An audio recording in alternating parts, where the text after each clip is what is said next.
ఆరంభింపరు నీచ మానవులు పద్యాన్ని తెలంగాణ తొలి ముఖ్యమంత్రి కేసీఆర్ గతంలో పదే పదే వల్లెవేసేవారు.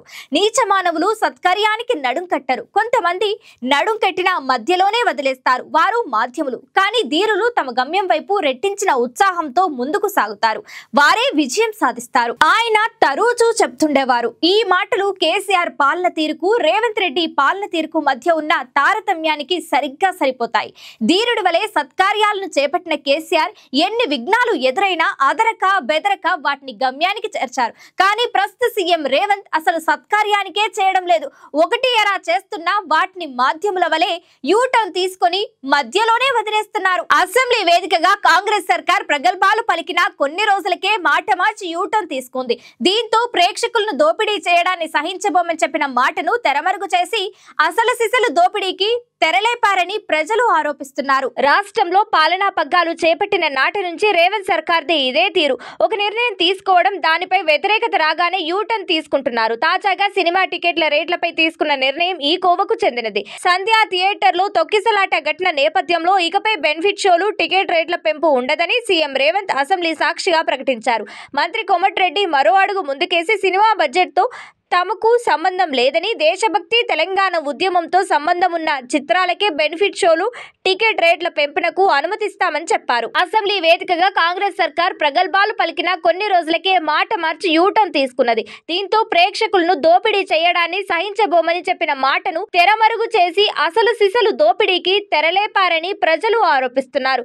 రిటైర్ ఉద్యోగులు గగ్గోలు పెడుతున్నా వారికి రిటైర్మెంట్ బెనిఫిట్స్ ఇవ్వకుండా బెనిఫిట్ షోలకు పర్మిషన్ ఇవ్వడం ఏమిటని నెటిజన్లు విరుచుకుపడుతున్నారు. సినిమా వాళ్ళు మూటలు ముట్ట చెప్పారు కాబట్టే వెంటనే బెనిఫిట్ షోలకు అనుమతి ఇచ్చారని ఆరోపిస్తున్నారు.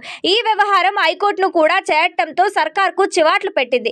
ఈ ఒక్క విషయమే కాదు, కాంగ్రెస్ పాలనలో మొదటి నుంచి యూటర్న్ల పర్వమే కొనసాగుతుంది. ఏడాదిలోనే 2 లక్షల ఉద్యోగాలు భర్తీ చేస్తామని మేనిఫెస్టోలో ప్రకటించినప్పటికీ ఆ మాట తామెప్పుడు చెప్పామని, 5 ఏళ్లలో భర్తీ చేస్తామని వాగ్దానం చేశామని మంత్రి శ్రీధర్ బాబు మాట మార్చేశారు. ఉద్యోగాలు ఇవ్వని పక్షంలో నెల 4,000 నిరుద్యోగ భృతి ఇస్తామని ప్రియాంక గాంధీ సాక్షిగా కాంగ్రెస్ వాగ్దానం చేసింది. కానీ అధికారంలోకి రాగానే డిప్యూటీ సీఎం బట్టి నిరుద్యోగ భృత మేము ఆ హామీ అస్సలు ఇవ్వలేము అని ప్లేట్ ఫిరాయించారు. లగచర్లలో అల్లుడి ఫార్మా కంపెనీ కోసం రైతుల నోటికాడి కూడు లాక్కోవాలని చూశారు. కానీ అది కాస్త రచ్చకెక్కడంతో యూటర్న్ తీసుకుని ఫార్ములా క్లస్టర్ కాదని మాట మార్చేశారు. మూసీ సుందరీకరణ వ్యయాన్ని డిపిఆర్ లేకుండానే మంత్రులు, ముఖ్యమంత్రి వేలం పాట పాడి ఏకంగా 1,50,000 కోట్లకు పెంచేశారు. ఆ తర్వాత ముఖ్యమంత్రి రేవంత్ రెడ్డి తనకేమీ తెలియదన్నట్లుగా 1,50,000 కోట్ల ఎవరు చెప్పారు అని అమాయకంగా మాట్లాడారు.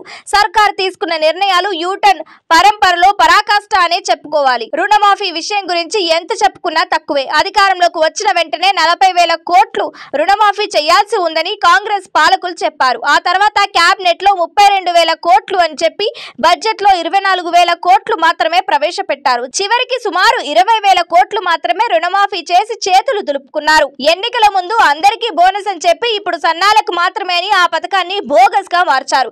ఇక రైతు భరోసా విషయంలో కాంగ్రెస్ సర్కార్ రైతులకు చేసిన మోసం యూటర్న్ తీసుకుని సరాసరి దేశ రాజధాని ఢిల్లీకి చేరింది. ఎన్నికల వేళ ఇప్పుడు తీసుకుంటే 10,000, తర్వాత తీసుకుంటే 15,000 అని చెప్పి ఇప్పుడు కనీసం ఆ 10,000 కూడా ఇవ్వడం లేదు. 15,000 హామీ కాస్త కుచించుకుపోయి 12,000కు తగ్గింది.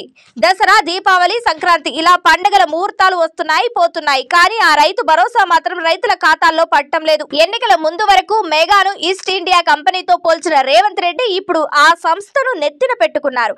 సుంకిశాల ఘటనతోనే బ్లాక్ లిస్ట్ లో పెట్టాల్సిన కంపెనీకి కొడంగల్ లిఫ్ట్ ఇరిగేషన్ పనులను కూడా కట్టబెట్టి యూటర్న్ పర్వాన్ని తారస్థాయికి తీసుకెళ్లారు. ఇలా చెప్పుకుంటూ పోతే దేశంలో అతిపెద్ద జాతీయ రహదారి కన్యాకుమారి నుండి కాశ్మీర్ పై ఉన్న యూటర్న్ల కంటే రేవంత్ సర్కార్ తీసుకున్న యూటర్న్లే ఎక్కువగా ఉంటున్నాయనడంలో సందేహం లేదు.